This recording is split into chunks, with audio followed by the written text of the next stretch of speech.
I'm Bella. When I saw the photo of my husband and our son celebrating Christmas with his ex-girlfriend, I didn't cry, didn't scream. I just left a piece of paper and disappeared from that city. Before we dive into the story, I want to hear from you. Where are you right now as you're listening to this? If you were in that situation, what would you do? Leave a comment. I'm looking forward to reading your thoughts. The paper was on the kitchen counter. The divorce papers, my signature messy but unmistakable, the black ink already dry from the night before. I folded my sweaters into the suitcase, each crease as steady as breath. I heard Hudson's footsteps coming down the stairs, heavy, rushed. He didn't look at me, just walked past, car keys jangling in his hand. "I'll go pick Noah up at the old house first," he said, his voice flat like he was reading a weather update. "We're taking him to Maria's for Christmas. He wants to." I paused for a second, my fingers freezing on the zipper. 2 years ago, I would have screamed, demanded answers until my throat burned, but today I just nodded. Okay. No glance up, no extra word. Hudson stopped for a beat, just long enough for me to catch the flicker in his eyes, a sliver of surprise. His brows drew together slightly, but he didn't ask. He never asked. The door closed with a soft click, not loud, not quiet, but enough to make the whole room fall still. I looked at the suitcase, half full, half empty. Every item inside, coat, notebook, old pair of shoes, felt like a piece of me, ready to walk out of this place. A week ago, I was scrolling through Instagram on the armchair, that pale blue screen light casting shadows on my face. Maria's post popped up, a glittering Christmas tree behind her, red sweater, radiant smile. The caption said, "Another year full of hope." Dozens of red heart reactions. Hudson's friends. One comment jumped out. "So Hudson's spending Christmas with you again this year? He treats you so well." Maria didn't reply, just left a smiling emoji. Hudson liked the post shortly after. I wasn't surprised. It was the 3rd year now. Hudson and Maria. Christmas. Sparkling lights and a smile I was never invited to. I'd screamed before, dropped hints, even torn through his phone looking for proof. But this year, I quietly booked a train ticket. One way, back to my city. The divorce papers sat there, next to a cup of cold coffee I never got to drink. I'd signed them that morning while Hudson was still sleeping, his snores humming through the thin walls. Every stroke of the pen was like a cut, not painful, just certain. Hudson and I met back in high school. When people found out we were together, they were stunned. The first reaction whenever someone heard my name was, "Who is this woman?" I was nothing like Maria, just a regular student. She, on the other hand, was a prodigy at the Art Institute. I came from a working-class family. She was the daughter of an elite, wealthy lineage. In her very first year, she stunned the entire school with a single piano performance. She and Hudson, honestly, they looked like a dream couple. People adored them, admired them. It was just unfortunate they didn't have a happy ending. Maria chose to leave for the sake of her career. Hudson fell apart over it, ended up in the hospital. Everyone thought he'd never recover from that heartbreak. No one expected that 6 months later he'd be with someone as ordinary as me. From lecture hall straight to the wedding aisle. They said Hudson must have gone crazy. Otherwise, how could he love someone like me? Even after I gave birth to our son, Noah, those words never went away. When Maria came back, I could already picture the look on their faces, as if I were some villain in a movie plot, standing in the way of the main couple's love story. Now that the heroine had returned, it was time for the roadblock like me to be cleared. I checked my wallet. $500, just enough for the train ticket and a meal along the way. The suitcase was full now, the zipper making a soft, grinding sound as I closed it. From the living room, the TV blared with cheerful Christmas commercials, colorful lights flickering through the crack in the door. I opened my laptop to check the confirmation email. Departure at 6 p.m. 3 hours left.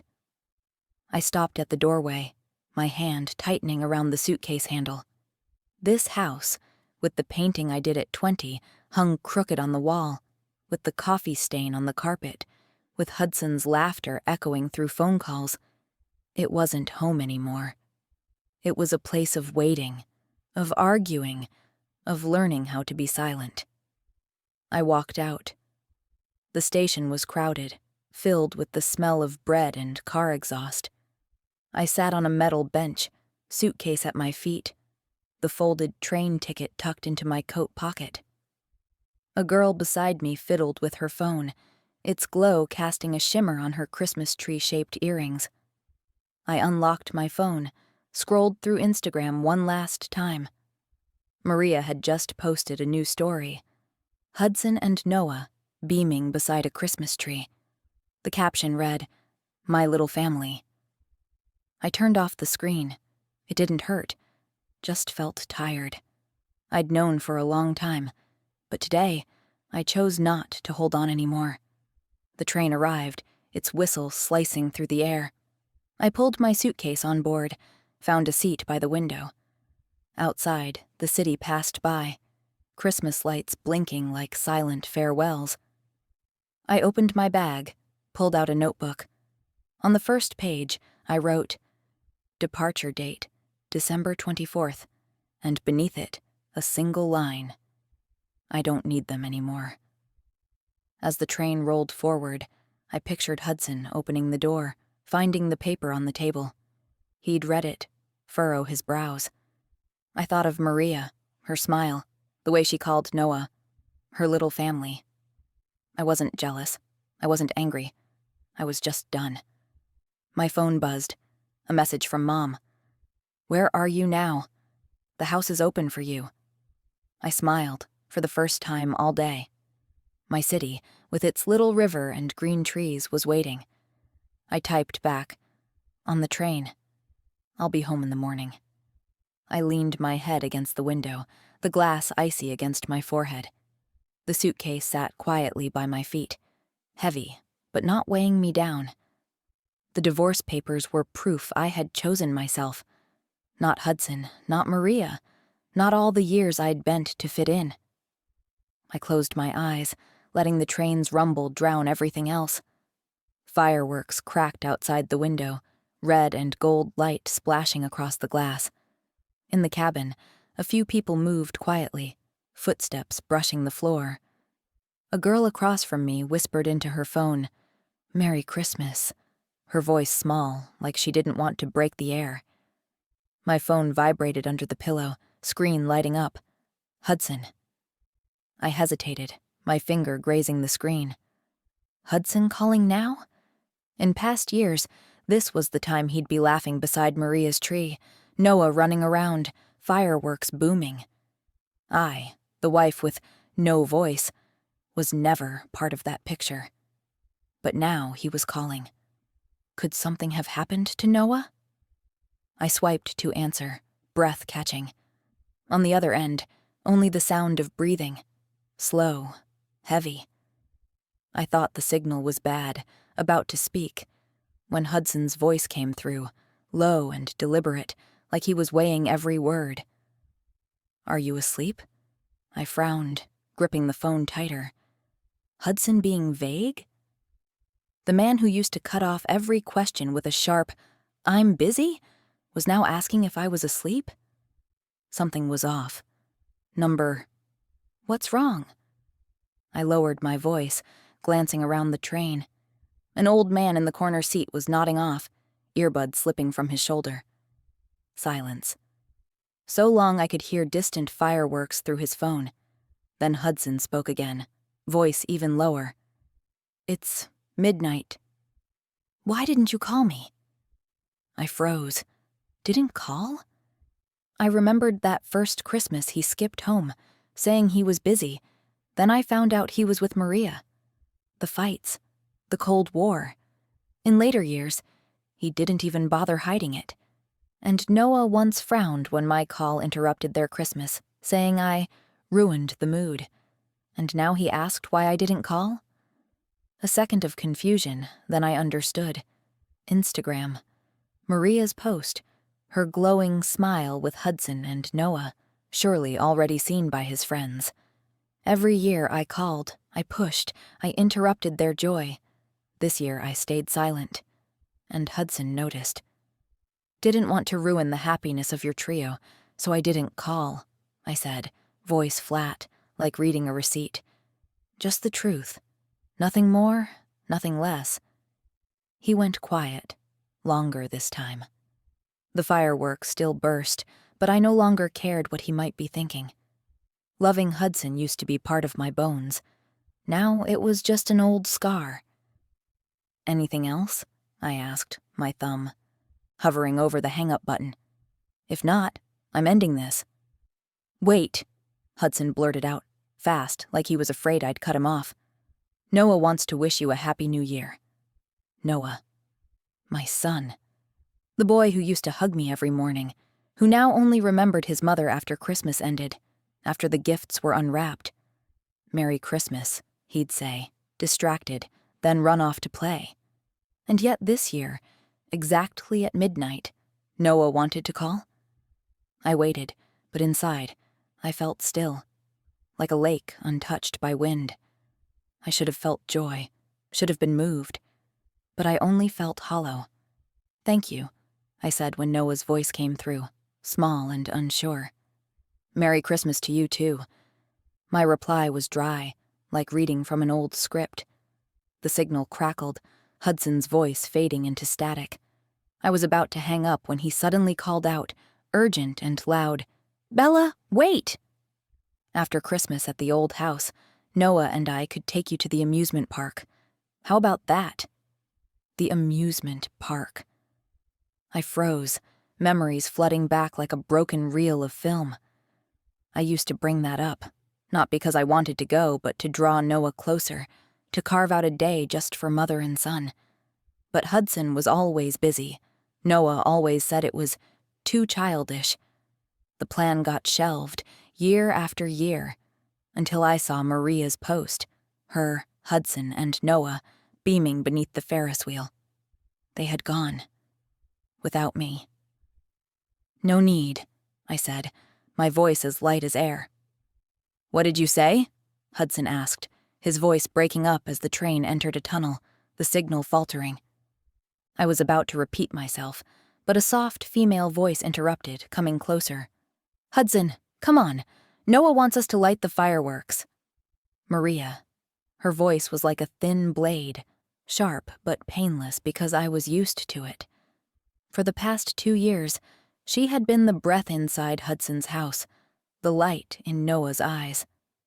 I could almost see her through the phone, arched eyebrows, sparkling eyes, that smile that made everything else feel unnecessary. Are you on the phone?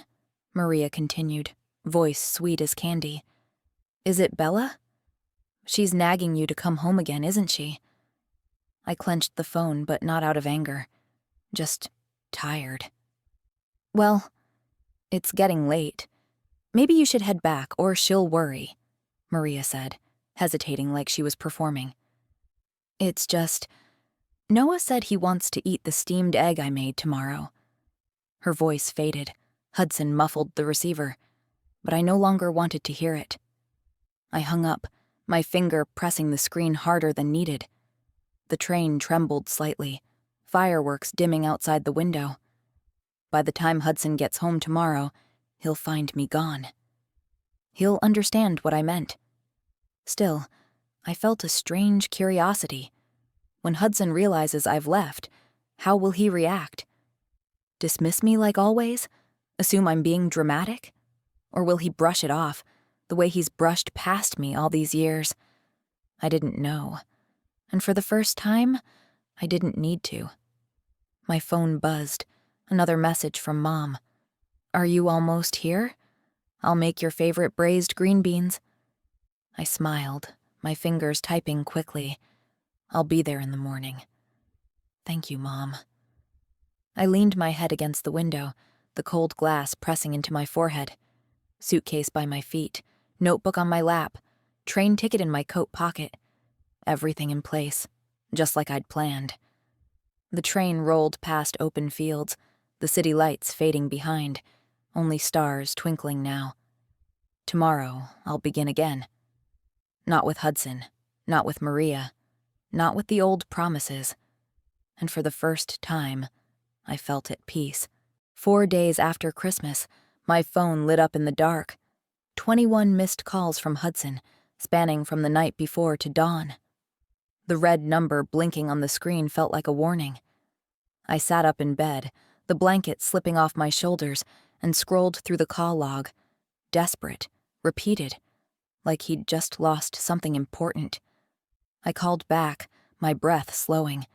It rang once, then Hudson's voice came immediately. Hoarse, tired. Bella, where did you go?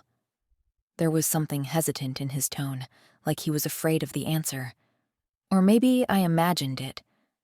I looked out the window, moonlight filtering dimly through the curtain. Did you go home yet? I asked, though I already knew. The divorce papers, folded neatly on the kitchen counter. He must have seen them. I went back to my family, I said, voice flat as still water. So, when are you coming back? My body stiffened, fingers tightening around the phone. Coming back? He'd seen the papers, my signature, the date. And yet he still asked, like nothing had changed.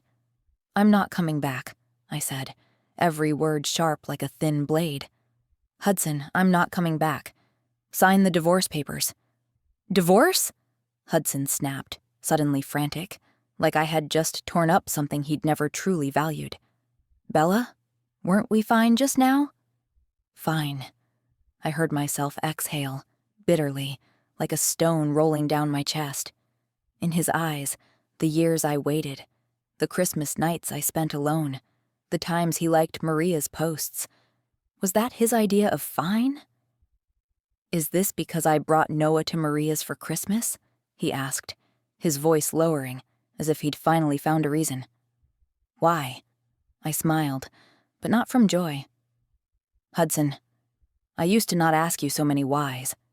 He went quiet, then said softly, Bella, I've said this many times. There's nothing between me and Maria like you think. I cut him off, my voice as cold as the wind outside. I don't care what's between you and Maria. I just know I want a divorce. On the other end, only breathing. Heavy, uneven. I imagined him in the kitchen, holding the paper, eyebrows furrowed like every time he got confused. But this time, I wasn't waiting for him to explain. Don't call me again until you've signed, I said, and hung up. The screen went black. The room went quiet, save for the wind hissing through the window crack. Sleep fled after the call. I stepped into the kitchen, bare feet freezing on the wooden floor. Soft yellow light cast my mother's shadow as she bustled at the stove, the smell of egg noodles filling the air. Mom, I called gently.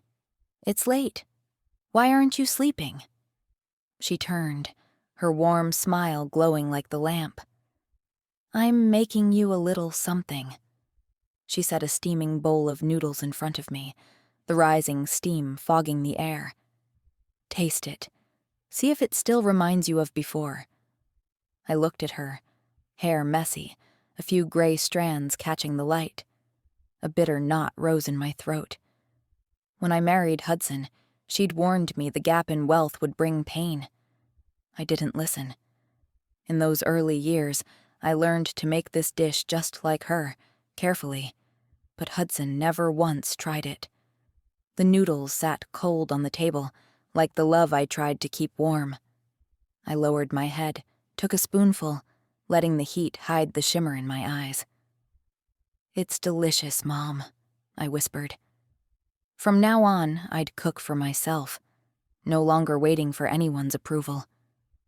The next morning, I felt lighter, like the sky outside. Clear blue, no more snow. I stepped into the yard, breathing in the cold air, peace settling into every breath. Mom was at her little bakery down the street, where she sold cinnamon-scented cookies. I pushed open the door, about to call Mom, when two figures turned at once. Noah ran up, wrapping his small arms around my waist, face pressed to my shirt, warm but trembling. "Mom, I missed you so much," he said, his dark eyes shining under the bakery lights. I froze, hand brushing his hair, soft, like when he was small and I was his whole world. Hudson stood behind, a few steps away, calm posture, mouth curved faintly like he was playing a familiar part. My mom stepped out from behind the counter, holding a tray of fruit, her smile as radiant as winter sunlight. She had clearly met them before I had, and I wondered what Hudson had said to make her smile like that. "Noah, come here," she called, arms wide, pulling him in and kissing his cheek. Noah giggled, letting her hold him like there'd never been any distance. She loved Noah, and for the first time since I came home, I saw her genuinely happy. But Hudson's eyes flicked over me, calm, confident, like he was sure I'd soften. I wasn't happy, just irritated. He thought I was sulking, that I'd left home in a tantrum, and all he had to do was coax me back. But I'd left him the divorce papers. Did he not? Understand? Or just didn't want to? I swallowed my annoyance, breathed deeply, ready to say it clearly again. But Hudson cut in, his voice low and tired. "Bella, I drove 5 hours. I'm exhausted." His brow creased slightly, as if the fatigue was real. My mom turned to me, alarmed. "Oh dear, get Hudson and Noah home to rest." She looked at me with concern and hope, as if their appearance was a miracle. I looked at her, and her smile made me hesitate. Arguing in front of her now would be like pressing salt into her wounds. I nodded slightly, leading father and son home, every step heavy like I was dragging a suitcase full of memories. Inside me, something sharp stirred. Loving someone can be so easy, but so can hating them. Back at the house, I poured water, setting a cup in front of Hudson. He sat in the armchair, Noah playing on the floor with toys Mom had bought. "Hudson, what exactly do you want?" I asked in a low voice, not wanting Noah to hear. He looked at me, eyes lighting up like he'd found a crack in my resolve. "Bella, I just brought Noah to see your mom. Didn't you always say you wanted him to meet his grandmother?" I let out a cold laugh, my lips curving with no joy. I'd said it so many times, and he'd ignored it. Since Noah was born, this was the first time he'd seen my mom. And now he used our son as an excuse? I looked at Noah, building something, oblivious. "Don't use Noah to justify yourself," I said, voice sharp like a blade. Hudson said nothing, just sipped his water, eyes drifting. 2 days passed. Hudson stayed, winning over my mother with stories, smiles, and the way he lifted Noah onto his shoulders like a perfect father. I could see her softening, clearly. She started looking at him the way she used to, when I used to brag that he was the best man I knew. On the morning of the 3rd day, Mom pulled me aside in the kitchen, her voice low. "Bella, when are you heading back to the city? I've packed lots of food for you." She pointed to a fabric bag filled with cookies and homemade jam. Hudson stood nearby, silent, but his eyes lit up like he'd just won a bet. I looked at Mom, then him, and answered slowly. "A few more days, Mom. I want to stay longer." A flicker of joy passed across Hudson's face. Quick, but I caught it. He thought I was hesitating, that I'd come back. I didn't correct him, not yet. That night, I planned to find Hudson, to speak clearly, about the papers, about not returning, about how we were over. but passing the living room, I heard Noah's voice, whiny. "Dad, when are we going home? I don't like it here." I stopped, hidden behind the thin wall. The toy car Mom had bought lay on the floor, flipped over. Noah frowned. "These toys are boring. I miss Grandma. I miss Miss Morgan. I want to go to the amusement park with her." Miss Morgan. Maria. Her name stung like a cut, but it didn't hurt. It was almost funny. A bitter kind of funny. Noah had just hugged my mom, thanked her sweetly, but now all he wanted was the glittering lights of Maria. Hudson frowned slightly, voice patient. "Soon, Noah. Once your mom stops being mad, we'll go home together. Be good now. Don't upset her more, okay?" Noah pouted, nodding half-heartedly. I stood there, gripping the back of a chair, laughing from fury. Mad? Hudson thought I was just angry, like all those times I screamed then went quiet. He didn't know. This time, I wasn't angry. I was done. I quietly returned to my room, looking out the window. Moonlight fell onto the small yard where Mom had planted flowers, blooming quietly in the frost. Hudson and Noah would leave. Maybe tomorrow, maybe the next day. They'd take their fake smiles, their broken promises, and I would let them go. Seeing the weather was nice today, Mom told me to take Hudson and Noah out for a walk around town. "Bella was such a lovely little girl," she said brightly. "She used to run all over town, and we had to go all the way to the bridge to call her back for dinner." She laughed, glancing at Hudson and Noah like she was letting them in on a secret. Hudson listened, the corner of his lips curving slightly, occasionally glancing at me with that look like he wanted to pull me back into the story. Up ahead, Noah skipped along, turning to check if we were still following. The town, post-Christmas, was quiet. Just a few scattered people on the streets, the air still like a painting. "Bella, you've never told me much about your childhood," Hudson said, his voice soft, breaking the silence. I glanced at him but didn't reply. I had told him, many times, back when love was still new. But he hadn't wanted to hear about this poor little town, or the afternoons I spent sitting on the bridge, lost in daydreams. Eventually, I stopped telling him. And now he wanted to start over? "Bella, from now on, let's spend some time here every year," he said, dark eyes staring straight at me, calm, as if that promise could erase everything. I laughed internally, not out of joy, just a quiet, bitter kind of irony. Another gentle offer, like all the times he thought I'd cool off. I hadn't responded yet when Noah suddenly shouted up ahead, "Miss Morgan!" Maria stood there, arms open, catching Noah as he ran to her. Her smile was radiant, her dress stunning like she'd stepped out of an Instagram post. Hudson frowned, turning to look at me, maybe worried I'd explode. But I just stood there, hands in my coat pockets, face blank. "Noah, come down now," Hudson called, his voice low. Noah pouted, reluctantly pulling away from Maria's arms. "What are you doing here?" Hudson asked, his voice low, like he was trying to stay calm. Maria smiled sweetly. "I'm on a little trip. Heard you were here too. What a coincidence." Coincidence? I looked at her. Perfect smile, eyes gleaming with triumph. In a whole country this big, she just happened to show up in this town at this exact moment. "Bella," Maria turned to me, voice sugary. "Didn't expect to see you here. I was just on the phone with Hudson the other day. I didn't even get to wish you a Merry Christmas."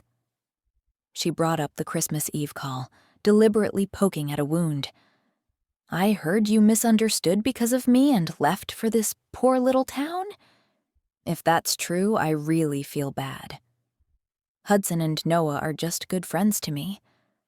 I spent Christmas alone and cold, so they came to be with me. But to leave you at home? That really wasn't right." The words sounded apologetic, but each line was a blade.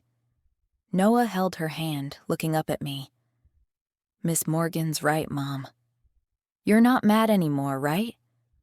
I looked at Noah. The way he leaned into Maria, the brightness in his eyes when he looked at her. There was a closeness I'd never had, even though I was his mother. But now, I no longer hoped for that. "I'm not mad," I said, lips curling faintly. Few people are so enthusiastic about taking care of someone else's husband and child like Miss Morgan. Maria froze, her smile stiff for a second, but she quickly recovered, bending down to respond to Noah. "Come with us, Miss Morgan." Noah tugged her hand, excited.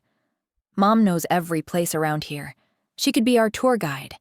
Hudson frowned, about to say something, but Maria just smiled. "Thanks, Bella." Maria walked with us, steps graceful, deliberately slipping between Hudson and Noah. She clearly still held on to my jab from earlier, spending the entire walk edging me out, putting on a show of closeness. "Hudson, this place is so pretty. Take a photo of me and Noah here," she said, hugging Noah by the stone bridge, speaking like she owned the place. "Why don't the three of us take a photo together?" Maria looked at me, eyes twinkling. "Bella, can you take it for us?" Hudson held the phone, hesitating. I nodded. "Sure." Hudson frowned deeper, his eyes sharp, but I already had the phone and snapped the picture quickly. Maria smiled radiantly next to Noah, while Hudson stood stiffly, like a stranger. Afterward, he said in a low voice, "Bella, let's take a family photo, too." "I don't like taking pictures," I replied, handing the phone back. He pressed his lips together, eyes heavy, but said nothing more. That night, Hudson knocked on my door. I opened it and stood at the threshold. "What is it?" He pressed his lips together. Maria wasn't someone I asked to come.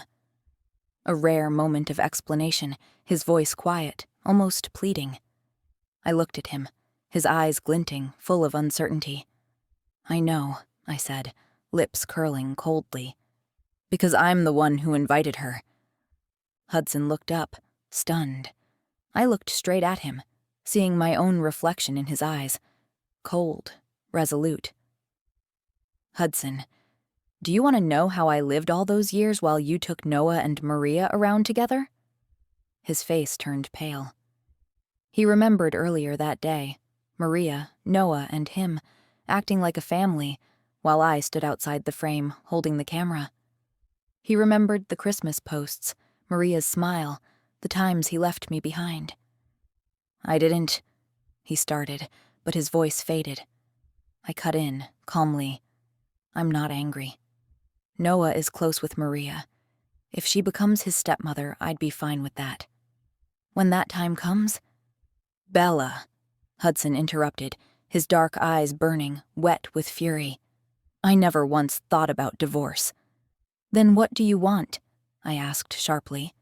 "What am I in this family? I didn't—" "Bella, the one I've always loved is you." I looked at him, saw the cracks in his gaze, the desperation, like shattered glass with water leaking through. But I didn't flinch. "I don't love you anymore," I said, each word clear, like ink on paper. He froze, lips trembling. I repeated, "Hudson, I don't love you anymore." I remembered the year I married him, standing before my mother, before the whole town, vowing to be by his side forever. Despite gossip, despite my mother's worries, I chose him. But I forgot. Love isn't a road one walks alone. When he was happy, I got smiles and hugs. When he wasn't, all I saw was his back, the messages he sent Maria, Noah calling her aunt. I lived like a beggar, waiting for crumbs from my own husband. "Then what about Noah?" Hudson asked, voice shaking, eyes wounded. "He's our son. Are you going to abandon him?" I said nothing. Noah wasn't just my son. He was a Thompson, Hudson's son, a vessel for expectations I never fit. And I knew, in Noah's heart, Maria, stylish, radiant, was the mother he wanted, not me. "Noah will be fine," I said softly. "He has you. He has Maria." That night, Hudson left, his dazed silhouette disappearing behind the door. I stood at the threshold, watching the yellow streetlights spill across the path, saying nothing. The next morning, Noah insisted on going to the other side of town. "Mom, are you coming?" he asked brightly, but without looking at me. "You go ahead," I said. Noah ran out, shouting, "Miss Morgan, Mom's not coming. Let's go." Maria was already outside, her smile radiant like sunlight. Hudson's brows furrowed. For the first time, I saw him unsure, but I didn't understand, and I didn't want to. What did he want? A fake family or a forgiveness I no longer had to give? I thought, like always, that without me, the three of them would be happy together. But an hour later, Hudson came back carrying Noah, who was sobbing, his face red and puffy. Maria was gone. Hudson looked grim, holding his son's shoulder tightly, as if he were holding something about to break. "What happened?" I asked, surprised. He didn't answer, just stared at me, eyes heavy. When I touched Noah's shoulder, he shoved my hand away. "I don't need you." The words were sharp as knives, but I was used to it. My heart still ached, but it didn't break. A few minutes later, I found out. Maria had bought ice cream, feeding Hudson with the same spoon, laughing intimately. But this time, Hudson pushed her hand away, voice cold. "Go back to the city." Maria stared, stunned, as if she couldn't believe he'd act like that. Noah shouted, "Dad, what are you saying? Miss Morgan wasn't doing anything wrong. We were having fun before." The words stabbed into Hudson, and I saw him flinch, lips pressed tight. I shook my head, sighing. So that's what it was. Hudson finally saw the line Maria had crossed, but too late. I knelt before Noah, gently. "Don't cry anymore." He looked up, eyes red with resentment. "I don't need you to pretend to be nice. If you hadn't left and come back here, this wouldn't have happened." I froze. His eyes, like Hudson's years ago, were full of blame, as if I was the cause of all the ruin. Hudson snapped, "Noah, what are you saying?" "I mean it," Noah yelled, tears streaming. "We were happy without her. She left me at Grandma's when I was little. She never did her part. I like Miss Morgan. I don't like Mom." I stood still, arms slack. I didn't abandon Noah. Custody had been decided by Hudson and the Thompson family. They brought him to the mansion, made him the heir. I was just a mother in name, with no voice. But Noah didn't know that, and I didn't blame him. I sat down, looked straight into Noah's eyes, and said calmly, "Honestly, I don't think I like you very much either." His eyes widened, stunned. I smiled faintly. "So, from now on, let's not see each other anymore." "Bella," Hudson called, voice trembling. "Hudson, take him and go," I said, standing and turning away. Hudson. Thought Noah was the card that could hold me. But he was the final nail in the coffin of our marriage. The day Hudson agreed to let the Thompsons raise Noah, turning him into an heir, I lost my son. I owed nothing to Hudson and nothing to Noah. But they had betrayed me day after day, moment after moment, pushing me out. The day Hudson took Noah away, he sat in the back seat, the window hiding his face. He was still mad, maybe waiting for me to chase after him, like I used to. But I stood still, hands clenched, watching the car disappear. "Don't forget to sign the divorce papers," I said, voice flat. Hudson didn't answer, just looked at me. "Bella, can we go back to how we were?" "We're done," I said, closing the door, not looking back. A month later, I officially divorced Hudson. My mother found out 6 months after, when she noticed I wasn't wearing my ring. "What happened?" she asked, shocked. "I don't love him anymore," I said, without explaining the years of waiting, the lonely Christmases, the photos Maria posted. My mother sighed, full of regret, but didn't ask further. Hudson still brought Noah to visit her every holiday.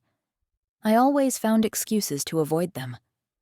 I heard he had a fight with his own mother, then moved Noah in to live with him. I once thought he'd marry Maria, but she went abroad. Hudson deleted all the old posts, those pictures of him, Noah, and Maria by the Christmas tree, and changed his cover photo to one of us, taken long ago when I still smiled beside him. His friends messaged him, joking around, like they used to flatter him when he posted about Maria. I pinned a status, "Don't bother. Divorced." The friend circle buzzed, but I didn't care. At first, Noah didn't know we were divorced. He asked Hudson, "Where's Mom?" "Why hasn't she come back yet?" Hudson simply said, "She's not coming back." "Why?" Noah asked, but he didn't answer. One day, Noah secretly used his phone to send me a voice recording, his voice shaking. "Mom, when are you coming home?" I listened, my finger hovering over the call button. If it had been 2 years ago, I would have called back. I would have run to him. But now, I just saved the recording. I didn't reply. Eventually, Noah understood what divorce meant. He cried, begged to see me, but I didn't go. Every holiday, Hudson brought Noah back to town. He was excited, like I once was, waiting in a lonely house. But I don't wait anymore. I opened a bakery with my mom, the smell of cinnamon and flour filling our days. I started painting again. Not old pictures, but new paths. Paths with only me. I closed my eyes, letting the scent of cookies from the oven fill every breath, and for the first time, I felt whole.